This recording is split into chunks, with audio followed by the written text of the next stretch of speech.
can't imagine that. But what I didn't know, and I didn't hear growing up, I didn't know that people hated Israel.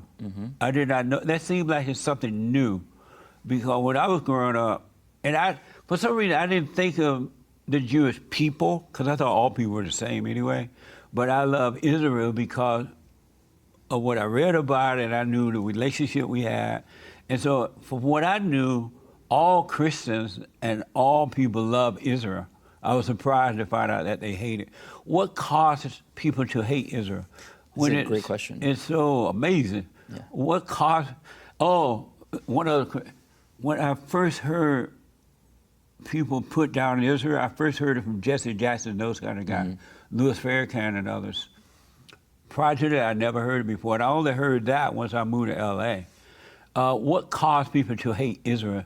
It doesn't make sense to me. Right.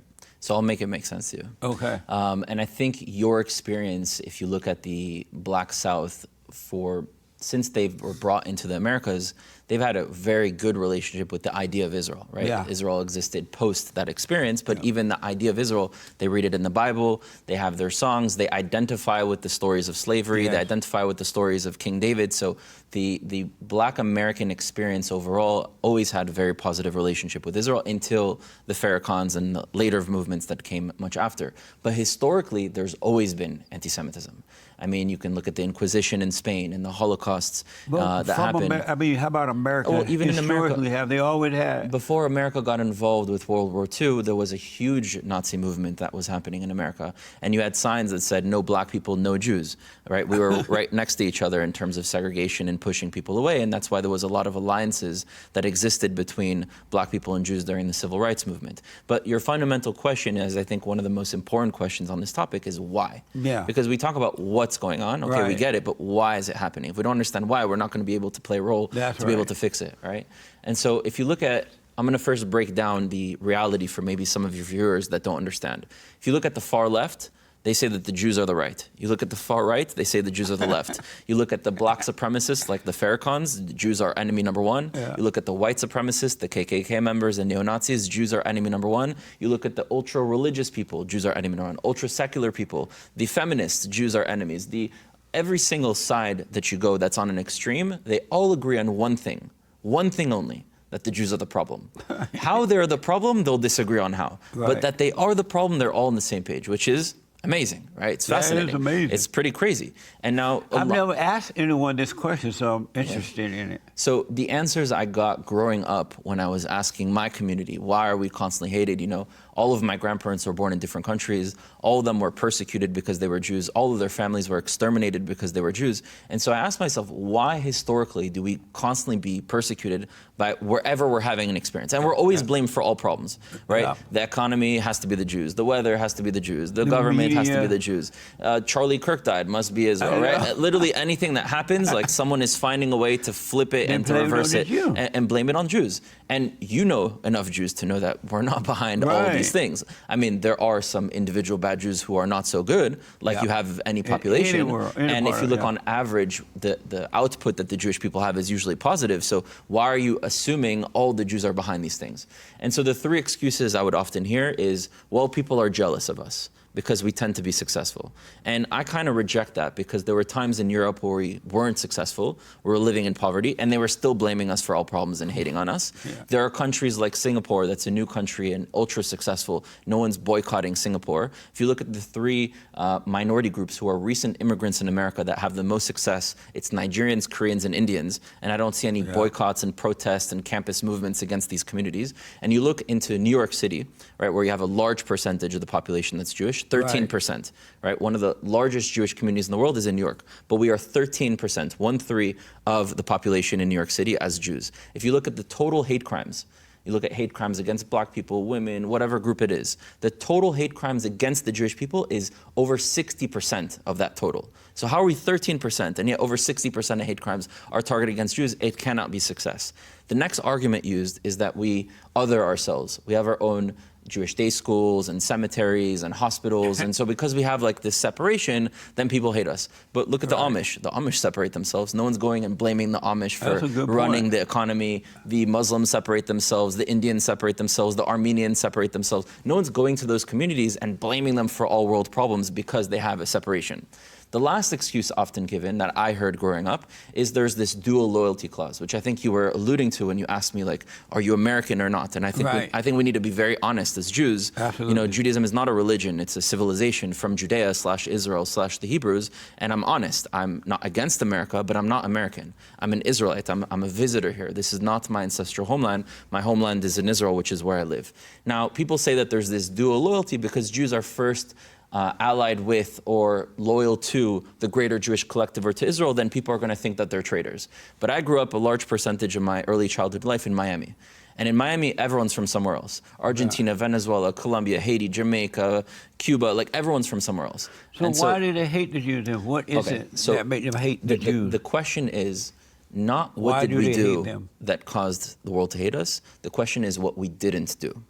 Now, in order to understand what we didn't do, we need to remember what we're supposed to do as a collective. The mission statement of the Jewish people is to do tikkun olam, to heal the world, and to be or lagoim, a light to the nations. This is what it says in the Torah. Right. Now, what does it mean to heal the world? Wherever there's hatred, jealousy, materialism, famine, idolatry, we as a nation chose the responsibility to elevate this world. Wherever there's darkness, all kinds of problems, we're supposed to turn on the light for people to see, to activate and achieve their greatest potential. So if the world is a body, and every nation has a function, there's a reason that we're all created. God created all of us for a reason.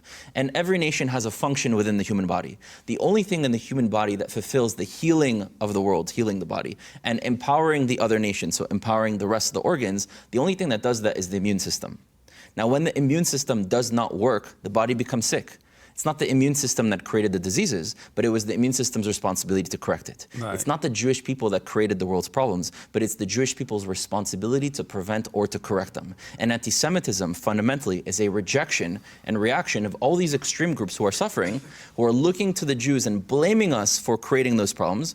Now, they're right and they're wrong. We didn't create those problems, but the reason they're experiencing us as being the source of those problems is because we're supposed to be the source of the solution. And until the Jewish people do their job and actually elevate this world and do the job that we chose that we have the ability to do, we will continuously be rejected and blamed for all problems, even though we didn't create them. But that's never going to happen. It will. Oh, I was about to have you come in. I want you to hear this there. That's my producer for the radio show. He black. I can see. So people hate the Jews because the Jews are not helping to heal the lands. Yeah. They're not healing people. They don't hate us because they ain't us. They hate us because we ain't us. Because you hate? Because we ain't us. Oh, you're not. We aren't who we're supposed to be. But that's never going to happen. It will. It will? Yeah. Meaning what? Meaning it's gonna have to happen. God positioned it in a way that no matter what, it ends up happening. There's plan A and there's plan B. Plan B is World War III, and from the ashes, something will happen. Or plan A is we get it together. Now, in my opinion, the way that we can activate it and get it together is by bringing back all the tribes of Israel. Right now, if you look at the Jewish people around the world, we're about 16 million, 1/6, right? That's the descendants of 2.5 out of 12 tribes. The tribe of Judah, Benjamin, and half of Levi. 9.5 of the tribes of Israel are missing. And so how do you have a car move forward if the majority of the pieces in the car aren't even in the car? It might look like a car from the outside, you have the body, but the majority of the pieces inside aren't there for it to be able to move. So in my opinion, in order for us to activate our potential and to be able to start doing our job, we have to first bring back the rest of the tribes of Israel back home. That's not going to happen. It is, and I'm working on it. But let me ask, there are Jews. Well, let me ask this first. Sure. Someone asked me to ask you this. Should we have a regime change in Iran? Yes. What do you say yes? Of course. And why do you say yes? Well, first of all, it's a dictatorship that doesn't represent the people. And it's also an evil regime that is oppressing its people and causing havoc around the world, investing in terror. And the Iranian people, the Persians, are very old people who've had great relations with Israel historically. And even in the more recent years, in the past 100 years, there were great relations between Iran and Israel before the Ayatollahs took power. And so we need to free Iran from that regime, to give the power back to their people, and to allow them to achieve their greatest potential of doing good in this world, not bad. Well, if they were to change regime, they're going to be coming here. I don't want them here. We have enough foreigners here already, and just nothing but problems. If they change regime, will they go to Israel? No, if they change regimes, they should stay in their homeland. They shouldn't come here. Well, I'm not American to say what should happen here.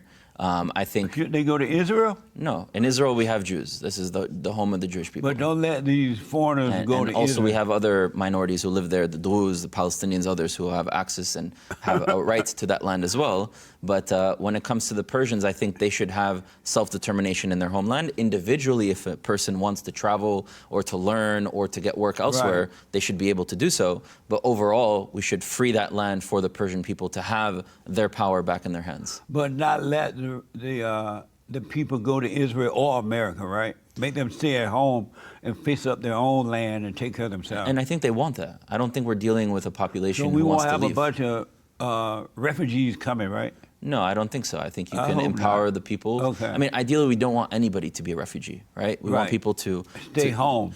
Stay home, or if you go somewhere else, not to live in this refugee mindset, right? To grow, to acclimate into a society, to be productive into a society. So I think the idea of a bad regime leaving and a better regime or a better form of government that represents its people taking power is a form of self-empowerment for the community, whether they live